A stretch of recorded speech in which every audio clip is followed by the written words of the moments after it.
नमस्कार, मैं हूं पूजा सिंह और हमारा अपना उत्तराखंड के इस खास बुलेटिन में आपका स्वागत है। चलिए रुक करते हैं उत्तराखंड की कुछ खास बड़ी खबरों का। उत्तराखंड के मुख्यमंत्री पुष्कर सिंह धामी ने पौड़ी गढ़वाल के कोटद्वार में चिल्लर खाल पोखरो मोटर मार्ग से निर्मित मालन पुल के सुरक्षात्मक कार्य सहित कुल 7 निर्माण कार्यों का वर्चुअल लोकार्पण किया। इस मौके पर मुख्यमंत्री ने कहा कि मालन सेतु का पुनर्निर्माण राज्य सरकार की प्रतिबद्धता का प्रतीक है, जिसके अंतर्गत प्रदेश के दूरस्थ क्षेत्रों के आधारभूत ढांचे को मजबूत किया जा रहा है।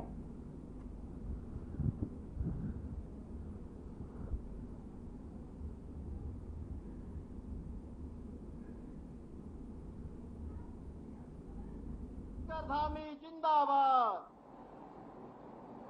आदरणीय मुख्यमंत्री जी के द्वारा कोटद्वार में अनेक योजनाओं का आज लोकार्पण हमारे बीच किया गया। मैं उनका समस्त कोटद्वार वासियों की ओर से उनका हार्दिक आभार प्रकट करता हूं और उनका धन्यवाद करता हूं। साथ ही उनसे निवेदन करता हूं कि हम सब कोटद्वार वासियों को संबोधित करने की कृपा करें। आदरणीय मुख्यमंत्री जी। भारत माता की, भारत माता की, सिद्धवली बाबा की, सिद्धवली बाबा की।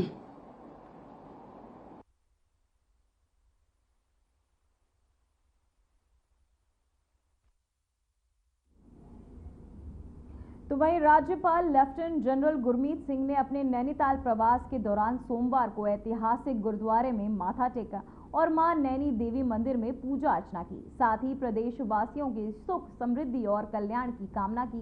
इस दौरान राज्यपाल ने आगमन पर गुरुद्वारा प्रबंधन समिति एवं मंदिर प्रबंधन समिति के पदाधिकारियों के तहत उनका आत्मिक स्वागत किया गया और स्मृति चिन्ह भेंट कर सम्मानित किया गया। वहीं इस मौके पर राज्यपाल ने कहा कि ऐसे स्थलों पर आकर एक विशेष प्रकार की आस्था और आध्यात्मिक ऊर्जा का अनुभव होता है। उन्होंने कहा कि उत्तराखंड के प्रत्येक तीर्थ स्थल की अपनी एक विशिष्ट आध्यात्मिकता पहचान है, जो न केवल मन को शांति प्रदान करती है बल्कि आत्मबल और सकारात्मक ऊर्जा का भी संचार करती है। सोशल मीडिया पर उन्होंने पोस्ट साझा कर लिखा कि नैनीताल स्थित गुरुद्वारा और आस्था और श्रद्धा का केंद्र मां नैनी देवी मंदिर पहुंचकर मां के दिव्य दर्शन करने तथा विधिवत पूजा अर्चना करने का सौभाग्य प्राप्त हुआ। वाहे गुरु और मां के पावन चरणों में शीश नवाकर प्रदेशवासियों के कल्याण, सुख, समृद्धि एवं निरंतर प्रगति की मंगल कामना की। वहीं मां नैना देवी सब पर अपनी कृपा दृष्टि बनाए रखे। जय मां नैना देवी।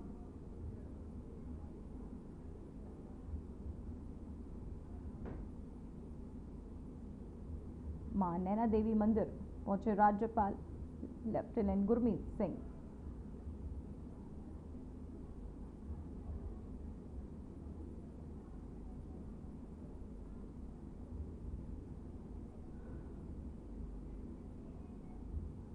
तो वहीं पूर्व राष्ट्रपति रामनाथ कोविंद हरिद्वार दौरे के लिए पहुंचे, जहां उन्होंने एक देश एक चुनाव पर अपनी राय देते हुए कहा कि इससे देश प्रगति की रफ्तार दुगनी हो जाएगी। उन्होंने आगे कहा कि ऑपरेशन सिंदूर देश के लिए गौरव की बात है।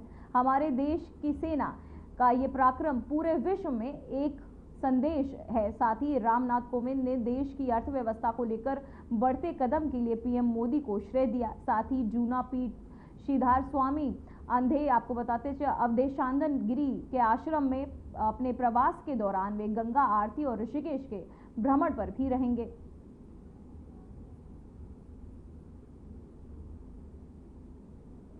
हरिद्वार दौरे पर भूतपूर्व राष्ट्रपति आदरणीय महामहिम राम कोविंद जी का आगमन एक शुभ संकेत है। वो ऐसे समय पधारे हैं हरिद्वार की जब ऑपरेशन सिंदूर के माध्यम से पूरे विश्व में भारत सशक्त भारत, समर्थ भारत और एक ऐसा भारत जो अत्यंत शक्तिशाली भारत है, ये सिद्ध हुआ है। ये सिद्ध हुआ है कि हमारी सेनाएं सतर्क हैं, अत्यंत शक्ति संपन्न है। ये सिद्ध हुआ ऑपरेशन सिंदूर से कि हमारे पास एक वर्चस्व है, नेतृत्व है। ये सिद्ध हुआ कि हमारे पास एक सशक्त अनुभव सिद्ध नेतृत्व है। आदरणीय नरेंद्र मोदी जी जो इस देश के प्रधानमंत्री हैं, उनका संयम, धैर्य, शौर्य, पराक्रम अथवा उनकी सूझबूझ पूरे संसार ने देखी है।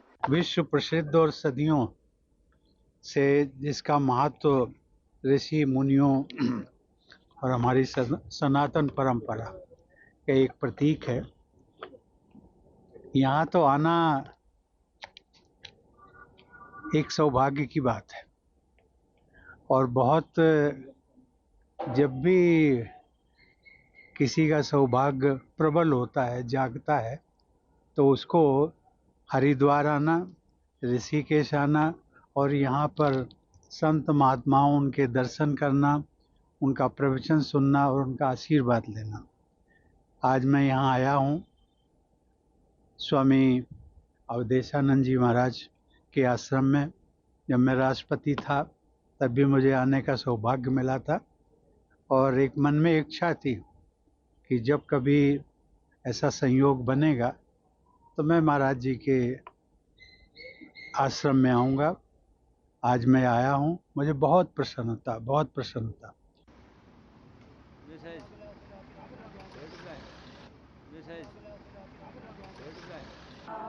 तो वहीं प्रधानमंत्री नरेंद्र मोदी ने रेडियो कार्यक्रम मन की बात में 122वें एपिसोड के जरिए 25 मई रविवार को देश को संबोधित किया। पीएम मोदी ने कार्यक्रम में कई विषयों पर बात रखी। वहीं पीएम मोदी ने मन की बात कार्यक्रम को कैबिनेट मंत्री गणेश जोशी ने भी सुना। कैबिनेट मंत्री गणेश जोशी ने कहा कि मन की बात कार्यक्रम में प्रधानमंत्री हर बार नए विषयों को साझा करते हैं, जिसके चलते आज से इस कार्यक्रम में प्रधानमंत्री ने बताया कि किस तरीके से मैं गुजरात के लोगों ने वन्य जीवों की सुरक्षा के लिए क्या क्या महत्वपूर्ण कदम उठाए, साथ ही कैसे वेस्ट पेपर को रिसाइकिल कर उसका इस्तेमाल किया जा सकता है, सहित कई महत्वपूर्ण विषयों को रखते हुए लोगों को जागरूक करने का काम किया गया है।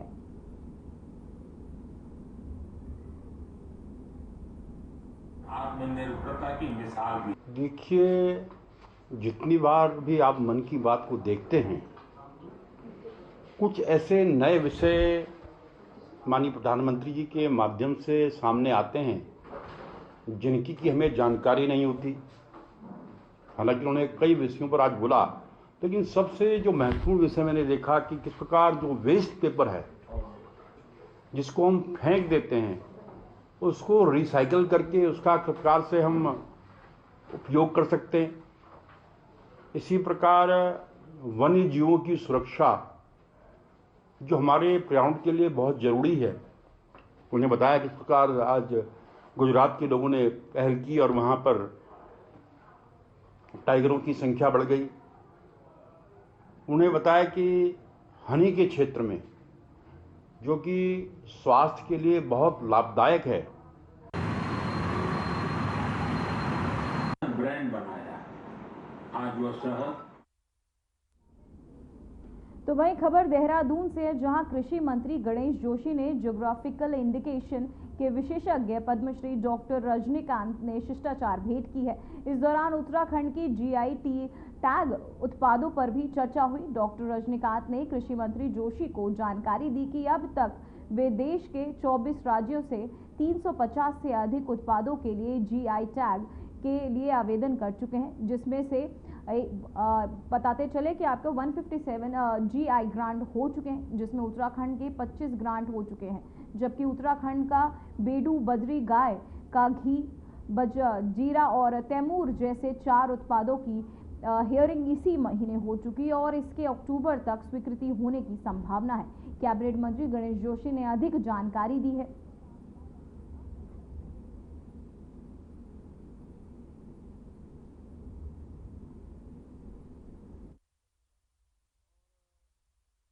जल्दी हमारा जो बेड़ू है, हमारा जो भंगजीरा है, हमारा जो तिमूर है, हमारी कोशिश होगी, हमने इसको भी GI टैग के लिए प्रस्तुत किया है।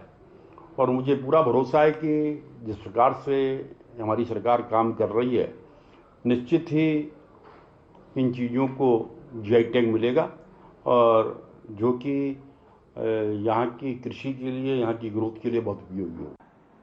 आज वो शहर जैन समेत अनेक ऑनलाइन पोर्टल पर बिक रहा है।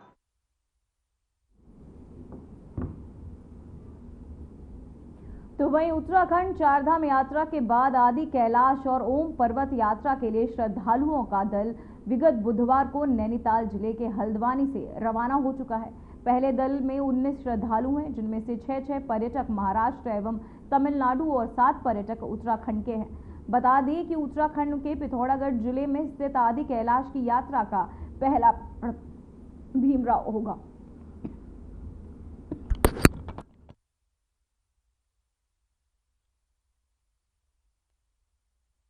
देखिए, जो प्रधानमंत्री जी ने विगत वर्ष पिथौरागढ़ में जाकर के और विशेष करके स्वयं आदि कैलाश जाकर के एक मैं कह सकता हूँ कि जो सनातन की एक आस्था है और जिस तरह से आध्यात्मिक रूप में सनातन को आगे बढ़ाने का जो एक विषय है सनातन के साथ, उसमें उन्होंने स्वयं आदि कैलाश के दर्शन किए, ओम पर्वत के दर्शन किए और जो एक बहुत प्राचीन हमारी शिव की जो एक के प्रति जो लोगों की आस्था है और साथ ही साथ जो है कि कैलाश मानसरोवर जो रूट है उसी रूट पे जो है कि अपना आदि कैलाश पड़ता है।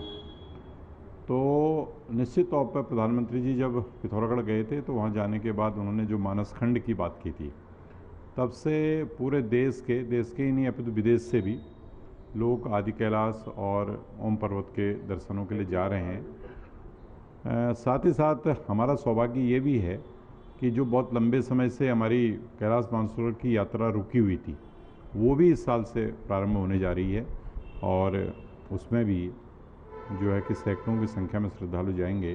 कुल मिला के हम ये कह सकते हैं कि आदि कैलाश ओम पर्वत की जो यात्रा है वो एक तरह से अपने चरम पर है।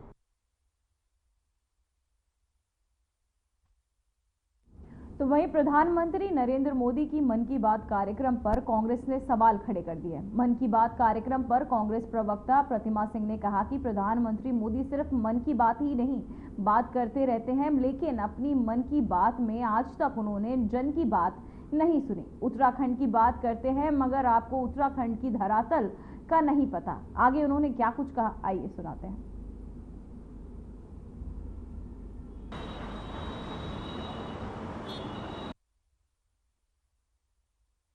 देखिए, भारतीय जनता पार्टी की सरकार है और नरेंद्र मोदी जी ने मुझे लगता है अरबों रुपया मन की बात में खर्च कर दिया है और उनको ये समझना चाहिए कि अब जनता ये चाहती है कि मोदी जी उनकी बात सुने, मोदी जी जन की बात सुने। मन की बात बहुत हो गई और आपने उत्तराखंड का जिक्र किया, लेकिन एक बात बताइए, आपको उत्तराखंड की धरातल की स्थिति का क्या पता है? आपको जिक्र करना चाहिए तो आपको उन नौजवानों से बात करनी चाहिए जो बेरोजगार हैं, आपको महिलाओं के बारे में बात करनी चाहिए जो अपने आप को असुरक्षित महसूस कर रही हैं इस प्रदेश में भारतीय जनता पार्टी के नेताओं की वजह से।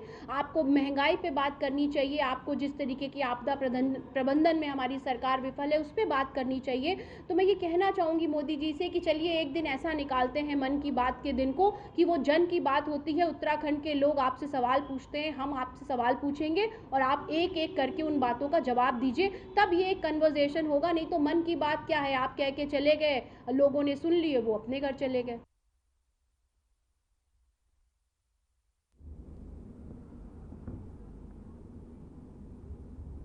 तो वहीं देहरादून के कई इलाकों में विकास के नाम पर लगातार सड़कों को खोदा जा रहा है, जिससे लोगों को सुविधाओं का सामना करना पड़ रहा है।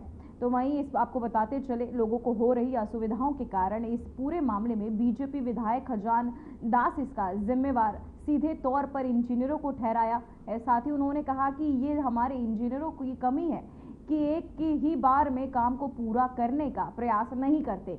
एक सड़क को खोदते हैं, फिर बनाते हैं, फिर खोदते हैं, और ये बात आपको बता दें कि यही बात ठीक नहीं है। इससे राज्य सरकार के पैसे का भी बर्बादी हो रहा है। कहा कि कुल मिलाकर के रणनीति तैयार करते हुए 50 साल तक की योजनाओं को पूरा तैयार कर काम करना चाहिए, क्योंकि बार बार सड़क को खोदने से पैसे का दुरुपयोग हो रहा है, साथ ही लोगों को कठिनाइयों का सामना भी करना पड़ रहा है।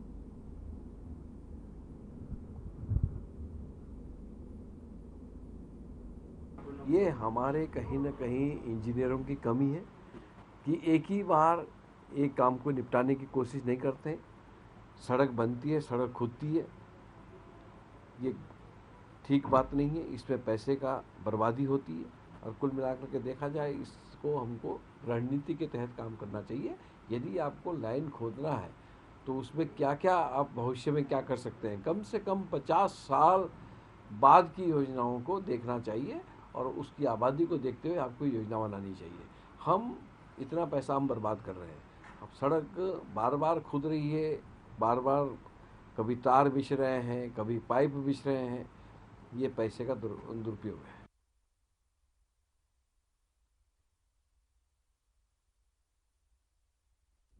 वहीं हरिद्वार बीजेपी विधायक को बेहद बड़ा झटका लगा है, जहां बीजेपी विधायक आदेश चौहान मारपीट मामले में सीबीआई कोर्ट ने 1 साल की सजा सुनाई है। बता दें कि हरिद्वार की रानीपुर विधानसभा के बीजेपी विधायक आदेश चौहान को पुलिस कस्टडी में मारपीट मामले में दोषी करार दिया गया है। कोर्ट ने 1 साल की सजा भी सुनाई है। दरअसल विधायक पर भतीजी के पति मनीष को पीटने का आरोप लगा था। कोर्ट ने विधायक के साथ भतीजी दीपिका और 4 अन्य को भी दोषी माना है।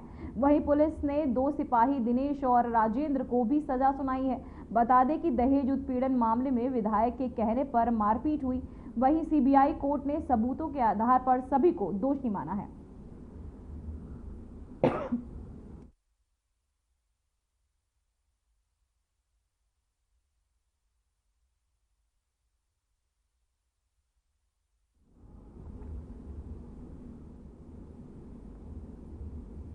तो वहीं मुख्य सचिव आनंद वर्धन ने सचिवालय में सिंचाई एवं लघु सिंचाई विभाग की समीक्षा बैठक की। इस दौरान मुख्य सचिव ने दोनों विभागों की प्रदेश में संचालित विभिन्न योजनाओं की विस्तार से जानकारी दी।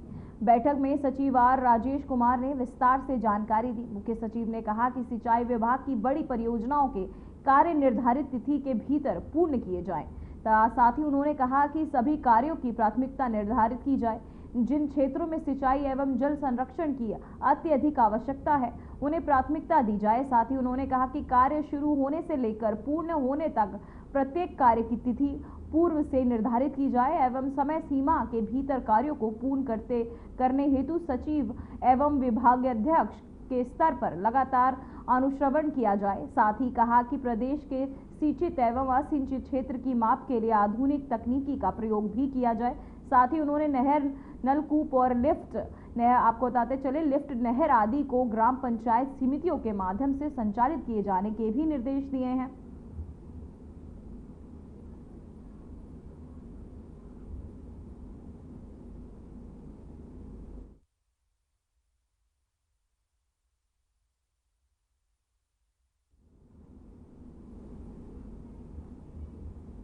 तो वहीं प्रदेश के काश्तकारों और किसानों की आजीविका सुधार के लिए अच्छी खबर आई है। दरअसल अब भारतीय सेना पशुपालन विभाग के माध्यम से प्रदेश के स्थानीय किसानों की पोल्ट्री उत्पादों की खरीदारी करेगी। पशुपालन विभाग की इस पहल के तहत सेना की अग्रिम चौकियों पर स्थानीय स्तर पर उत्पादित भेड़, बकरी एवं पोल्ट्री उत्पादों की आपूर्ति सुनिश्चित करने का लक्ष्य रखा जाएगा। जहां पहले चरण में पोल्ट्री उत्पादों की आपूर्ति की जा रही है, वहीं इस विषय पर पशुपालन निर्देशक नीरज सिंघल ने अधिक जानकारी साझा की है।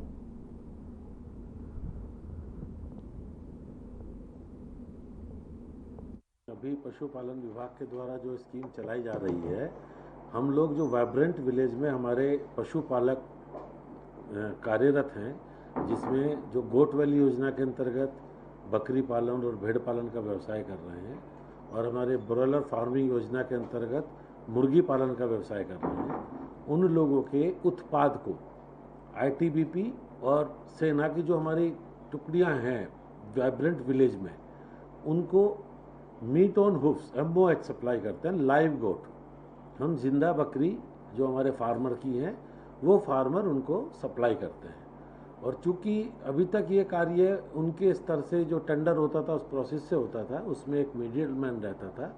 यहाँ मिडिल मैन नहीं है, सीधे पशुपालक का प्रोडक्ट सीधे उस चौकी या उस सेना तक जाता है जो वहाँ पे उसको प्रयोग करते हैं। तो वहीं उत्तराखंड के पर्वत श्रृंखलाओं में स्थित 4 धाम यमुनोत्री, गंगोत्री, केदारनाथ और बद्रीनाथ के कपाट आपको बताते चले अब श्रद्धालुओं के लिए खुल चुके हैं, साथ ही देश भर में लाखों श्रद्धालु इस पुण्य यात्रा पर निकल चुके हैं। मान्यता है कि यह यात्रा न सिर्फ पापों से मुक्ति दिलाती है बल्कि आत्मा को मोक्ष के मार्ग पर भी ले जाती है। आइए चलते हैं उत्तराखंड के उन पवित्र धामों की ओर जहां आस्था अपने हवा पर है।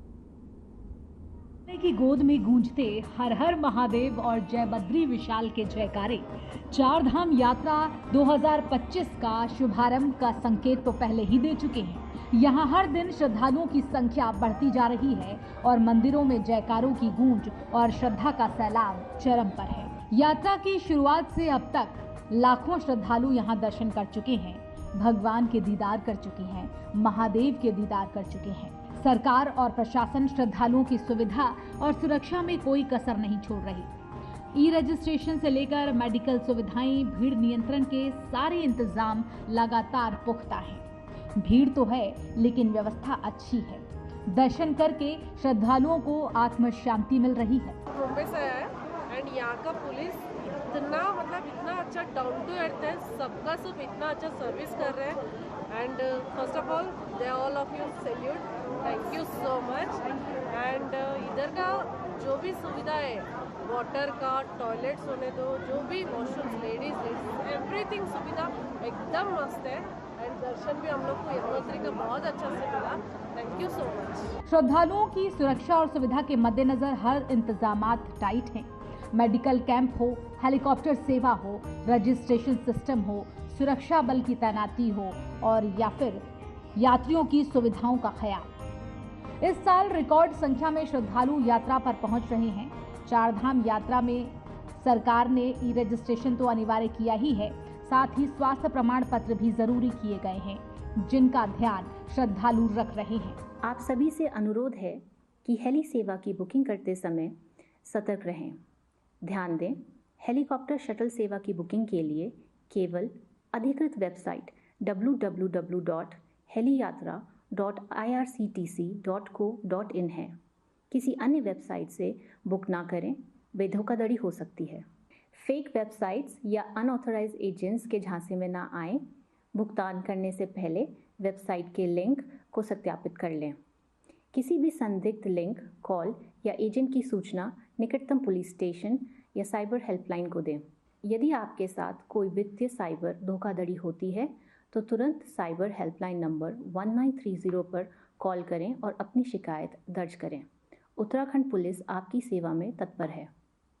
सुरक्षित यात्रा करें और केवल आधिकारिक स्रोतों से बुकिंग करें। चारधाम यात्रा में भीड़ को देखते हुए अतिरिक्त पुलिस बल और स्वास्थ्य टीमें लगाई गई हैं। मौसम को देखते हुए भी यात्रियों को अलर्ट जारी किया जा रहा है लगातार कि मौसम की चुनौती जरूर है, लेकिन लोगों की श्रद्धा के आगे सब कुछ फीका फीका सा है।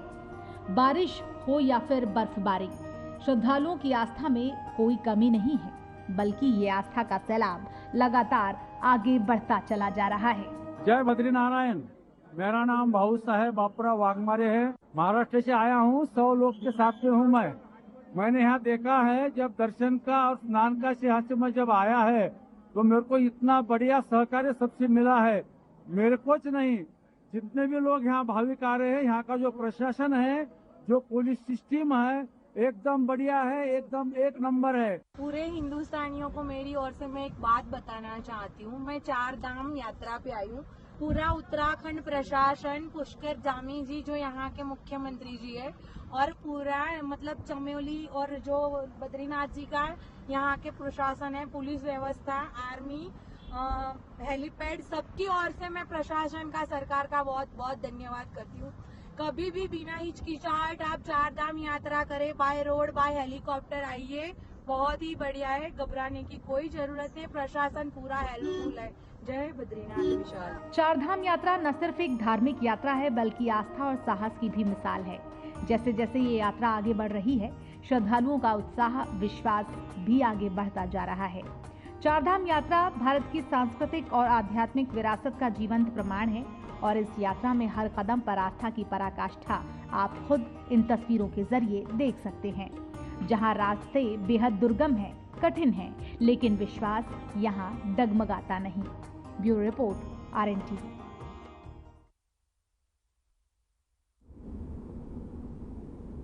फिलहाल बुलेटिन में बस इतना ही। मुझे दीजिए इजाजत।